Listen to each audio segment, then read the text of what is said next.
नमस्कार दोस्तों, स्वागत है आपका अपने चैनल अल्टीमेट नॉलेज पर। दोस्तों, आप सब लोग इस बात को बहुत अच्छे से जानते हैं कि मुकेश अंबानी भारत के सबसे अमीर आदमी हैं। मुकेश अंबानी और नीता अंबानी की शादी अपने आप में ही एक फिल्म स्टोरी मानी जाती है और इस फिल्म स्टोरी के हीरो मुकेश अंबानी हैं, तो वहीं पर नीता अंबानी इस फिल्म की हीरोइन है। मुकेश अंबानी और नीता अंबानी की प्रेम कहानी उनके पिता धीरूभाई अंबानी से शुरू होती है।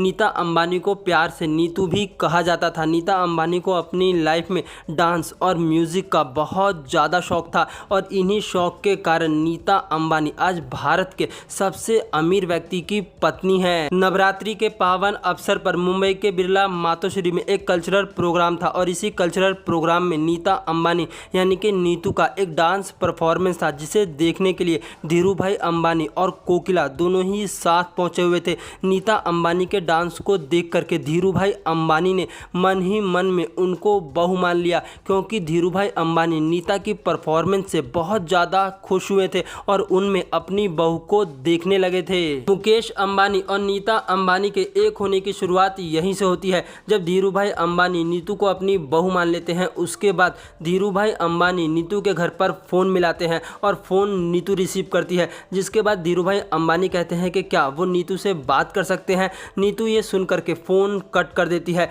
लेकिन धीरूभाई अंबानी उसके बाद फिर दोबारा से फ़ोन मिलाते हैं और कहते हैं कि मैं धीरूभाई अंबानी बोल रहा हूँ, क्या मैं नीतू से बात कर सकता हूँ। उसके बाद नीता अंबानी यानी कि नीतू कहती हैं कि वो भी एलिजाबेथ टेलर है। इतना कह करके वो फ़ोन कट कर देती है। तीसरी बार जब धीरूभाई अंबानी फ़ोन मिलाते हैं तो फ़ोन नीतू की जगह उसके पिता उठाते हैं। नीतू यानी कि नीता अंबानी के पिताजी जब फ़ोन रिसीव करते हैं तो वो धीरूभाई अंबानी से बात करते हैं। उसके बाद नीता को इस बात के लिए कहते हैं कि बेटा, फ़ोन पर सचमुच धीरूभाई अंबानी हैं, इनसे रिस्पेक्ट से बात करना। उसके बाद नीता अंबानी फ़ोन रिसीव करती हैं और धीरूभाई अंबानी को जय श्री कृष्णा कहती हैं, जिसके बाद धीरूभाई अंबानी नीता से बात करते हैं और उसे अपने ऑफिस आने का निमंत्रण देते हैं। धीरूभाई अंबानी के ऑफिस बुलाने के निमंत्रण पर नीता अंबानी ऑफिस पहुंचती है और वहां पर जाकर के धीरूभाई अंबानी से बात करती हैं। धीरूभाई अंबानी नीता से पूछते हैं कि तुम क्या करती हो, तो नीता जवाब देती हैं कि वो पढ़ाई करती हैं। उसके बाद धीरूभाई अंबानी नीता से पूछते हैं कि तुम्हारा इंटरेस्ट किस में है, जिसके बाद नीता अंबानी जवाब देती हैं कि उनका इंटरेस्ट डांसिंग और म्यूज़िक में है। थोड़ी बहुत बातचीत के बाद मुकेश अंबानी के पिताजी यानी कि धीरूभाई अंबानी नीता से पूछते हैं कि क्या वो उनके लड़के मुकेश से मिलना चाहेंगी, जिसके बाद नीता मिलने के लिए तैयार हो जाती हैं। नीता इस बात को कहती हैं कि जब वो मुकेश से मिली थी तब वो अपने आप को बहुत अनकंफर्टेबल महसूस कर रही थी, क्योंकि उन्हें इस बात का विश्वास ही नहीं हो रहा था कि इतना बड़ा आदमी उनके सामने खड़ा है। लेकिन नीता अंबानी ने इस बात का निश्चय पहले ही कर लिया था कि वो जो भी करेंगी अपनी पढ़ाई के बाद करेंगी। वो अपना कोई भी फैसला अपनी पढ़ाई के बाद ही लेंगी। दोनों की मुलाकात के बाद दोनों के बीच धीरे धीरे प्यार होने लगता है। कहा जाता है कि मुकेश अंबानी ने नीता को प्रपोज करने के लिए अपनी गाड़ी को सिग्नल पर रोक दिया था और रोक करके नीता को प्रपोज करा था। मुकेश का प्रपोजल सुन करके नीता ने अपना सर नीचे कर लिया और मुस्कुराते हुए मुकेश से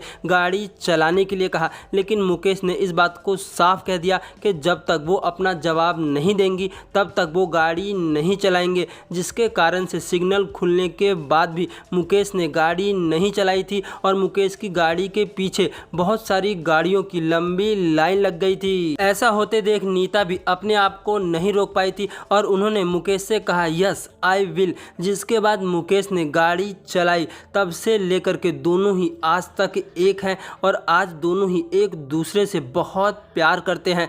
कहा जाता है कि अपनी व्यस्तता के बावजूद भी मुकेश अंबानी नीता अंबानी और अपने परिवार के लिए पूरा समय निकालते हैं और उनके साथ समय व्यतीत करते हैं। मुकेश अंबानी अपने परिवार के साथ साथ नीता अंबानी की हर छोटी बड़ी ज़रूरत का ख्याल रखते हैं। दोस्तों, आप लोगों का मुकेश अंबानी और नीता अंबानी के बारे में क्या सोचना है, आप लोग अपनी राय कमेंट करके बता सकते हैं। अपनी आज की इस वीडियो में इतना ही।